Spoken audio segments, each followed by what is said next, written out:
Hello Sagittarius, welcome to your November 2015 tarot reading. So first off, I apologize for the delay in getting these videos out, and I'm also using a new deck.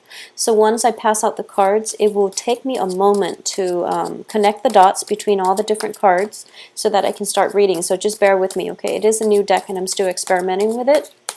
And I also want to wish you all a happy Thanksgiving and a happy birthday for those of you born in the late end of November. So it's an exciting month for a lot of you.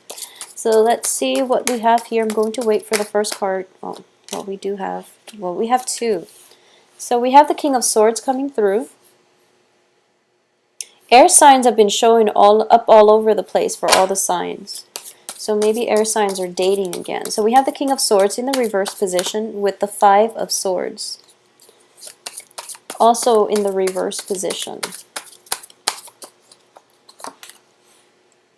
Two of Swords, lots of sword energy. Three of Swords, Nine of Cups. We have another Knight of Swords, Seven of Cups, Knight of Cups, Ace of Swords, and the Three of Pentacles.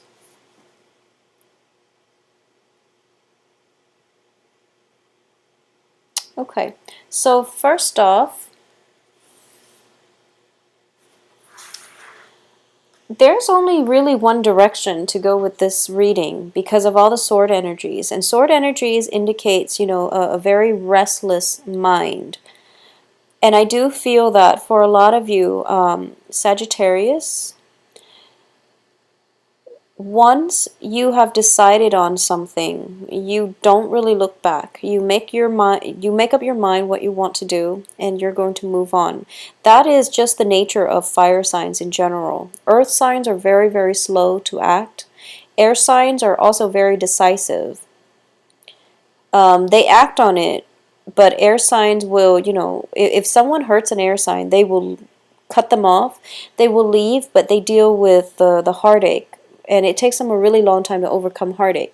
But when it comes to fire signs bounce back very, very quickly. And I feel that with a lot of Sagittarius.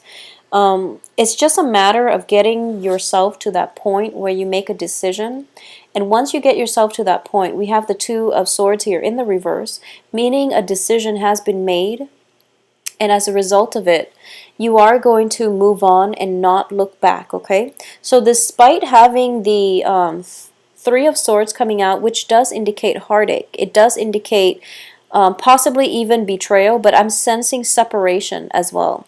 So this could be geographical distance between people.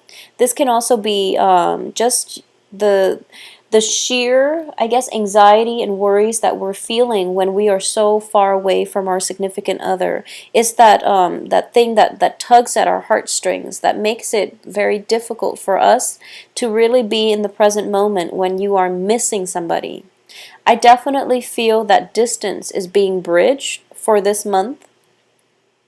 And it could be the holiday seasons that is bringing in, you know, people that you love, family, friends, and even significant other together, all right? But I definitely feel the distance is being bridged as a result of this Ace of Swords, which cuts through situations. And I do feel that that is one scenario that can play out for a lot of you. Another scenario that is coming through is a lot of you might be in a relationship with an air sign. So this is Gemini, Aquarius, Libra, as indicated by the King of Swords and also with the Knight of Swords. So this could be a person, they're both showing up in the reverse position. So this is, I feel they've been around for quite some time. And there has always been, you know, trust issues associated with them, okay? Trust issues, and I do feel that it can come through from your end or from their end, because I do sense you are showing up here in the middle of the spread, somewhat blindfolded. So I feel that for a lot of you, you're making a decision to sever a relationship with an air sign. And you're deciding to do that mainly because you realize the relationship is not working for you anymore. But you still don't have all the information that you need. But at this point, you're just like, I'm going to cut my losses because it doesn't really matter anymore. Okay? Because I feel that with fire signs, it's not so much about, what really happened. It's about, I've had it. I don't want to be in it anymore, and I don't need the answers right now. So I'm just going to cut my losses and move on. With the air signs, on the other hand, possibly the air signs that you're dealing with.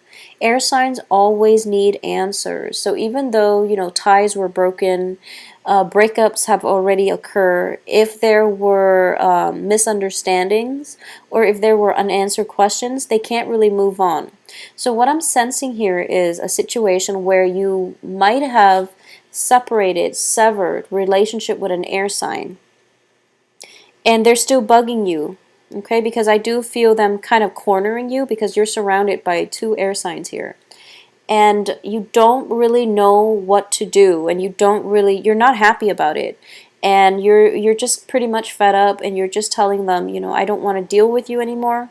So let's just end things. I feel that they need answers. So maybe that will shed some light on why they are coming back and why they're so pesky, because they really need answers. Air signs need to know exactly what transpired in the relationship.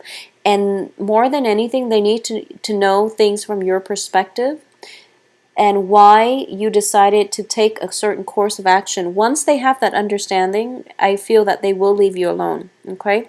So that's one thing that I'm sensing. For others of you, this might just be... Okay, so I'm getting this message specifically for women, okay? And it has nothing to do with gender, but I do feel that just for women in general. Well, let's see. Yeah, women. If you are in a work environment and you feel that there is, it's funny, I was getting this for Leos too. If you feel that there is unfair treatment, or if you feel like if you're hanging out with friends, just be very careful this month. If you're hanging out with new people, so for example, if you're a woman and you're hanging out with new people that are mainly men and you don't know them very well, just be very careful. Don't try to be alone with them, especially if you're out drinking too soon, because I do feel a little bit of harassment coming through, especially for women. If you're in the presence of men that you don't really know well, just, limit your alcohol intake, okay? Because I do sense that they might not mean well, so just be careful about that. And that's just a sensible thing to do overall. So if this is something that, if you're dealing with like harassment or something like that, especially with people that are your acquaintances or people that you work with, this is a situation that is going to come to light for this month. And you're going to have to either speak your truth so that they're exposed, or you're going to have to prevent the situations from escalating. All right, so just be very mindful about this month, because I do feel no matter what decisions you've made, no matter what choices you've made, I feel like there's still a discomfort in not having all the information. And as a result of it, you might not make the best, well, not that you won't make the best decision. If it's a love relationship and it hasn't worked and you're moving on, that's the best decision. But when it comes to other things, such as career opportunities, such as whether or not to take this job, between these three people who I should date, for example, you might not have all the information that you need until the very end of the month. When this Ace of Swords come through, that's like the illumination. This is actually coming through on the 15th, but you're still dealing with some troubling residual energy. So true options are not going to be available to you until the end of this month. For those of you who are in relationships, not with an air sign, but with a water sign, this is definitely somebody that you feel is kind of like your knight in shining armor. Okay, so the water signs are Cancer, Pisces, Scorpio, and I do feel that they're coming through and they're going to provide a lot of opportunities for healing. Okay, they're also providing you with a lot of love and affection, and it's basically whatever you've conjured up as your ideal type, your ideal person, whatever you've conjured up is being manifested in real life. So this is like it can be male or female, depending on your sexual orientation. But I do feel that this is a person that you can see yourself building a future with. We have the Three of Pentacles here, and also the Ace of Swords. So whatever situation that you've dealt with in the past, exes, former lovers who might have been putting you through a lot of deceptions, who might have brought a lot of deception, disillusionment, and one-sidedness, toxic energy, possibly a lot of jealousy in past relationships. You're done with that, and you're it's like out with the old, in with the new. The new person is very emotionally stable, nurturing, caring, and they're not lazy about showing you love, affection, and appreciation.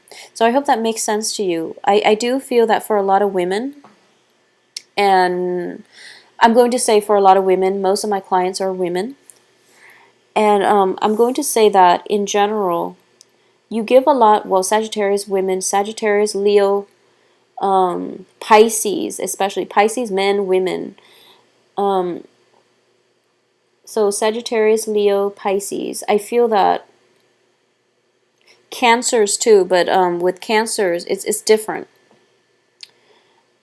Once you are emotionally invested in somebody, you tend to like overlook a lot of their flaws. Okay, Pisces, Leo, Sagittarius. You tend to get tunnel vision when you fall in love. And you give a lot of yourself. You're very generous and spirited, and you give a lot of yourself, your time, your resources, your love, your affection. It's sort of like you're taking out your heart, and you're dumping all this love and affection on whoever it is that you've got your eyes on. And you feel as if that should be enough. But if the other person is not reciprocating, that's a lazy significant other, okay? And it has nothing to do with their physical laziness. It has to do with the fact that they're taking things for granted, and they feel entitled to your love and your affection and your time. So if you have been experiencing this in the past, you're really afraid that it is going to color your future relationships. So you're aiming for, well, you have a lot higher expectations, and you feel as if these expectations are unfounded because you feel like no one can meet your expectations. But I'm going to go out on a limb here and just say that there is somebody coming through that is going to provide you with a lot of love and affection, and they're not going to be lazy about showing you how much you mean to them. So there's definitely a breakthrough that is going to provide a lot of healing for you. But at the same time, the healing has to take place internally. You have to believe that you are worth it. You have to also believe that no matter what happened with past relationships, you are worthy of love, and you are also deserving of equal treatment. Whatever you put in, the other person needs to reciprocate. So this is just the rule of balance in the universe, okay? Things need to be balanced. And that's what you're going to realize by the end of this month as well, that there is a person coming through that you can build a future with, okay? And both sides are working at it, I feel. Additionally, I'm not getting such a work-focused vibe in this environment, but I do feel that for those of you who have coworkers, I do feel it is going to be a little bit, who've had problems with coworkers. I do feel it's going to be an annoying, first 3 weeks of November, mainly because it's a busy energy. There's a lot of mental mental exchanges, like a lot of collaboration. For some reason, if you're working with a lot of people, they're not really holding up their weight. They're not holding up their end of the bargain. So they might leave projects unfinished. A lot of people might be traveling, and you have to step in to take care of their workload, is what I'm sensing. So it's a little bit annoying on the work front. But by the 20th, the 23rd or so, the situation is going to turn around where you have time for leisure, where, you know, people are where they're supposed to be and there's progress happening on the work front. And I feel that it might just be the holiday rush where, you know, it's the last week of the month and people are just trying to get projects wrapped up. So in that regards, it's going to be fine. It's going to work out. So Sagittarius, I do hope that you have a wonderful month of November. One last thing I'm forgetting as well. For Thanksgiving, things might be a little bit chaotic on the home front, okay? So just be very careful about who it is that you want to spend your time with and make sure that you limit the time spent with people who are either, you know, pathological liars or who are just have always been problematic. So social interactions are going to be a little bit jarring, especially with family members as well, but just know that at the heart of this, there's a lot of love here. Oh, and also for those of you who are single, I get the fantasy card, I get the dating card, and you know the illusions. So there's definitely a lot of suitors coming through for you. So if, you know, if you're single, get out there and date. By the 21st or so, the sun is going to be in your sign, and when the sun is in our sign, our respective signs, that's when we shine the brightest. Okay, and that's when like all of our good attributes come out. So I do feel that, you know, save yourself some time to date by the 20th, 21st or so. You're going to make quite a splash on the social scene, all right? So if you'd like a private reading, contact me, temperatestar@gmail.com. My website can be found below, as well as the scheduling website where you can see my availability and you can book an appointment, all right? I will talk to you soon. Have a wonderful Thanksgiving and take care of your family members. Talk to you soon.